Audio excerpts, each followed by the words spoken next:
회장실 문이 열렸다. 강도윤은 서류에서 눈을 떼지 않은 채 물었다. 뭔가? 아버지. 목소리가 평소보다 낮았다. 도윤은 고개를 들었다.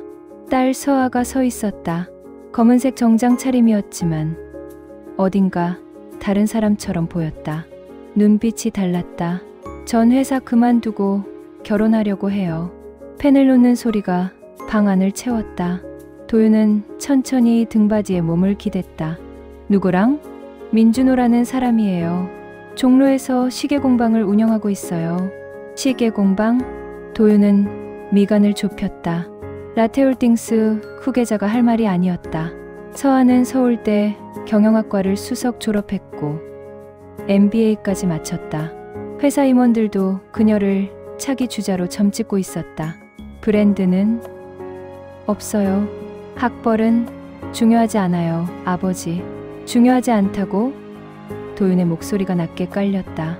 라테홀딩스가 뭘로 여기까지 왔는지 알고 있나? 숫자와 성과로요. 알아요. 그럼 왜 그런 선택을 하는 거냐? 서아는 잠시 말을 멈췄다. 그리고 담담하게 말했다. 준호는요.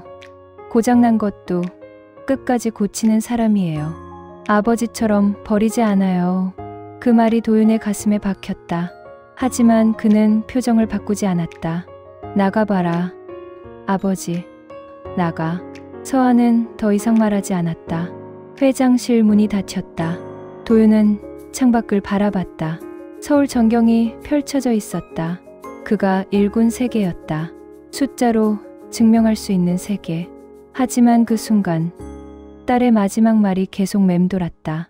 고장난 것도 끝까지 고치는 사람. 도윤은 책상 서랍을 열었다. 오래된 손목시계 하나가 들어있었다. 멈춘 지 10년도 넘었다. 아내가 마지막으로 준 선물이었다. 그는 서랍을 다시 닫았다. 도윤은 사설조사 보고서를 책상 위에 펼쳐놓았다. 민준호 32세, 종로구 익선동 시계공방 운영, 월 평균 수입 250만원, 전세보증금 5천만원, 부채 없음, 가족관계 부모 사망, 형제 없음. 숫자는 명확했다. 하지만 도윤은 만족하지 못했다. 종이 위의 정보만으로는 알 수 없는 것이 있었다. 저 남자가 정말 딸의 배경을 노리지 않았다고 확신할 수 없었다. 그는 결심했다. 직접 확인하겠다. 이틀 후 도윤은 낡은 점퍼와 모자를 쓰고 익선동 골목을 걸었다. 좁은 길 끝에 작은 간판이 보였다. 시간을 고치는 집. 문을 열자 종소리가 울렸다. 공방은 생각보다 작았지만 정돈되어 있었다. 벽면에는 각종 시계 부품과 공구들이 가지런히 걸려 있었다. 어서 오세요. 작업대 앞에 앉아있던 남자가 고개를 들었다. 민준호였다. 사진보다 수수했다. 안경, 너머 눈빛은 조용했다. 시계 고장 났는데요. 도윤은 일부러 거칠게 말했다. 준호는 미소 지으며 손을 내밀었다. 어디 볼까요? 도윤은 아무 시계나 가방에서 꺼냈다. 준호는 확대경을 끼고 시계를 들여다보기 시작했다. 몇 분이 흘렀다. 10분이 지났다. 20분이 지났다. 손님, 이거 부품이 심하게 마모됐네요. 시간 좀 걸릴 것 같은데 괜찮으세요? 얼마나요? 2시간 정도요. 그렇게 오래? 준호는 웃었다. 시계 한 개 고치는 게 2시간이면 짧은 거예요. 시간은 돈이 아니라 마음이 담기는 곳이니까요. 그 말에 도윤은 할 말을 잃었다. 준호는 다시 작업에 몰두했다. 초침을 맞추고 태엽을 조정하고 먼지를 닦아냈다. 그 모든 과정이 조심스러웠다. 마치 살아있는 무언가를 다루듯. 2시간이 흘렀다. 준호가 시계를 건넸다. 다시 돌아가요. 도윤은 시계를 받아들었다. 초침이 또각또각 움직이고 있었다. 수리비는 2만 원이었다. 이 정도 시간에 2만 원이요? 원래 가격이에요. 시간으로 계산하면 손해지만 이게 다시 누군가의 시간을 재게 됐잖아요. 도윤은 돈을 내밀고 공방을 나왔다. 골목을 걷는 내내 그 말이 머릿속을 맴돌았다. 시간은 돈이 아니라 마음이 담기는 곳.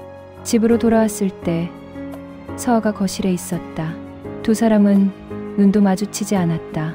서아는 자기 방으로 들어갔고 도윤은 소파에 앉았다. 그는 처음으로 두려움을 느꼈다. 딸을 빼앗긴다는 두려움이 아니었다. 딸이 자신과 전혀 다른 세계로 가고 있다는, 그 세계를 자신은 이해하지 못한다는 두려움이었다. 도윤은 또 공방에 갔다. 이유를 설명할 수 없었다. 그저 확인하고 싶었다. 저 남자가 정말 그런 사람인지. 문을 열자 공방 안이 어수선했다. 준호가 작업대 앞에서 고개를 감싸 쥐고 있었다.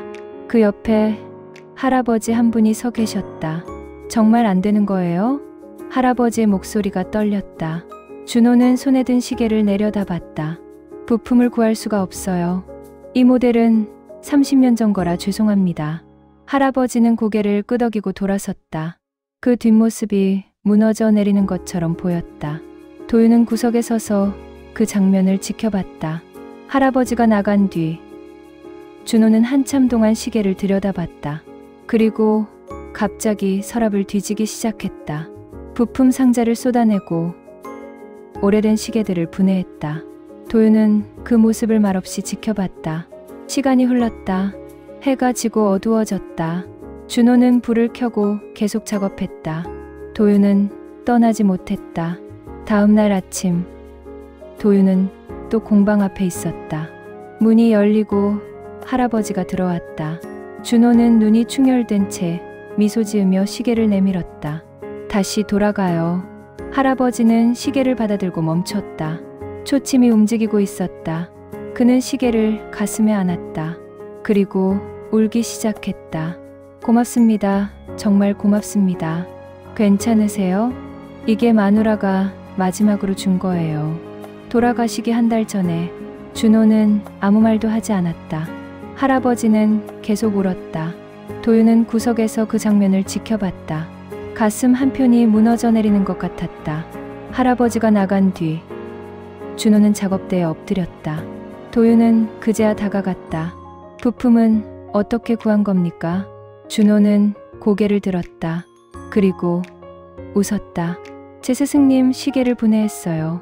같은 모델이었거든요. 그럼 그 시계는 이제 못 쓰죠. 하지만 괜찮아요. 도윤은 말문이 막혔다. 준호가 덧붙였다. 저도 어렸을 때 아버지 시계를 고쳐주신 분이 스승님이었어요. 그분이 말씀하셨죠. 시계는 시간을 재는 게 아니라 시간을 담는 거라고. 그래서 전 고장난 시계를 고쳐요. 거기 담긴 시간을 되살리는 거예요. 도윤은 아무 말도 할 수 없었다. 그는 공방을 나왔다. 거리를 걷는 내내 한 가지 생각만 맴돌았다. 고장난 것을 고치는 일.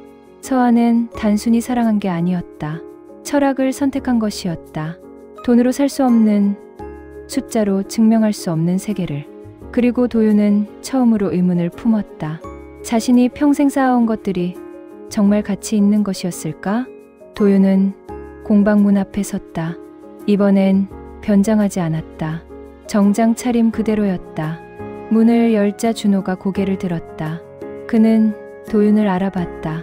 사진으로 봤을 것이다. 하지만 놀라지 않았다. 어서 오세요. 도윤은 작업대 앞에 섰다. 한참을 말없이 서 있다가 입을 열었다. 당신이 민준호 씨요? 네, 강서아 씨 아버님이시죠. 알고 있었소?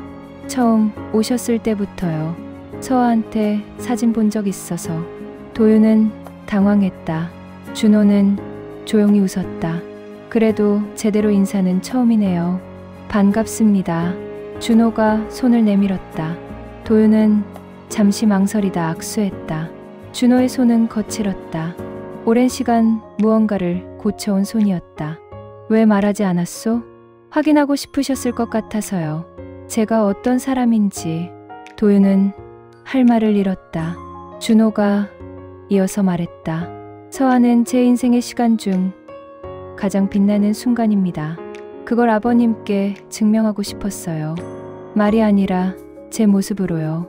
그 순간 도윤의 무언가가 무너졌다. 도윤은 집으로 돌아왔다. 서재에 혼자 앉아 생각했다. 평생을 숫자로 살았다.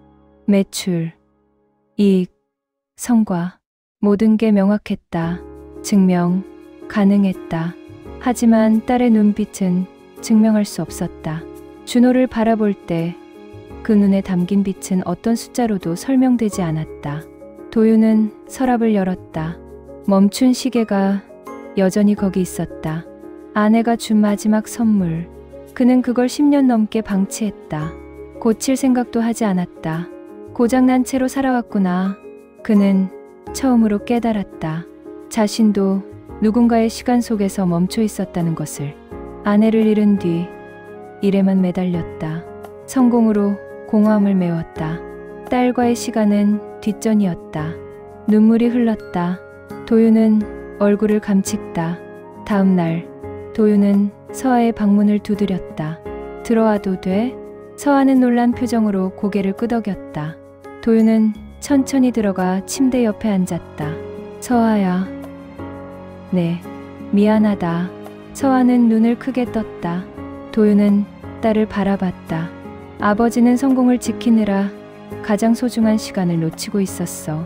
너와 함께한 시간, 엄마와 함께했어야 할 시간. 서아의 눈에 눈물이 고였다. 준호 씨를 만났어. 좋은 사람이더구나. 아버지, 그 사람이 너를 어떻게 보는지 알았어. 그리고 내가 왜 그 사람을 선택했는지도. 서아가 울기 시작했다. 도윤은 딸을 안아주었다. 오랜만이었다.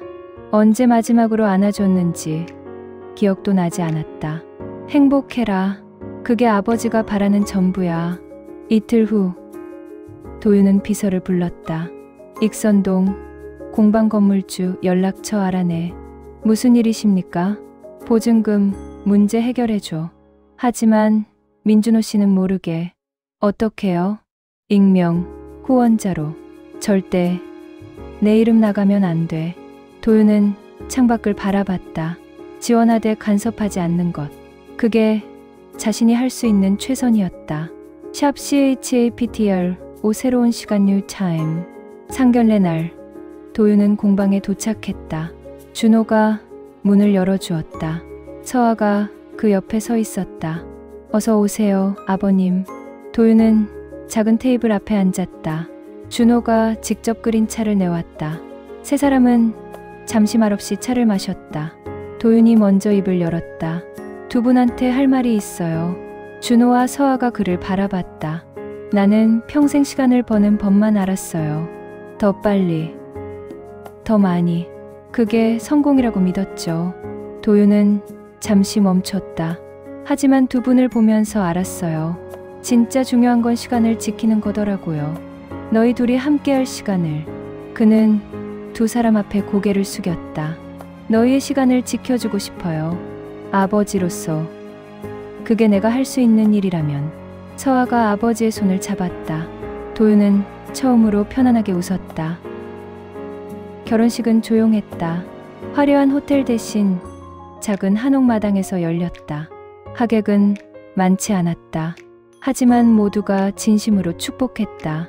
준호는 서아의 손에 반지를 끼워주었다. 직접 만든 반지였다. 시계 부품을 녹여 만들었다고 했다. 당신과 함께할 모든 시간을 담았어요. 서아가 눈물을 흘렸다. 도윤도 객석에서 조용히 눈물을 닦았다. 몇 달 후, 공방은 조금 더 큰 곳으로 이전했다. 준호는 여전히 시계를 고쳤고, 서아는 공방의 이야기를 글로 썼다. 시간을 되살리는 사람들이라는 제목의 블로그는 조금씩 사람들에게 알려졌다. 어느 토요일 오후 도윤이 공방에 들어섰다. 낡은 시계 하나를 손에 들고 이거 고칠 수 있을까요? 준호는 시계를 받아들었다. 오래된 손목 시계였다. 멈춰 있었다. 어머님 시계시죠? 도윤은 고개를 끄덕였다. 준호는 조심스럽게 시계를 열었다. 서아가 옆에 앉았다. 도윤도 의자를 가져와 함께 앉았다. 세 사람은 말없이 준호의 손을 지켜봤다. 부품을 분해하고 닦아내고 다시 맞추는 과정. 시간이 천천히 흘렀다. 하지만 아무도 조급해하지 않았다. 2시간 후 초침이 움직이기 시작했다. 똑딱, 똑딱. 도윤은 시계를 손목에 찼다. 아내의 체온이 느껴지는 것 같았다. 고맙네. 천만에요, 아버님. 도윤은 공방을 둘러봤다. 벽에 걸린 시계들, 작업대 위의 공구들, 햇살이 들어오는 창문, 모든 게 따뜻했다. 나도 여기서 배워도 될까? 네. 시계 고치는 법, 천천히, 조금씩 배우고 싶어. 준호와 서아가 미소 지었다. 그날 이후 도윤은 주말마다 공방에 나왔다. 회사 일을 줄이고 손으로 무언가를 고치는 법을 배웠다. 처음엔 서툴렀지만 시간이 지나면서 익숙해졌다. 그는 이제 알았다. 고장난 것들은 버리는 게 아니라 고치는 거라는 것을. 상처난 시간도 멈춰버린 관계도 다시 맞춰질 수 있다는 것을. 어느 저녁 도윤은 손목 시계를 바라보며 혼잣말처럼 중얼거렸다. 나는 이제 시간을 버는 법을 배웠어.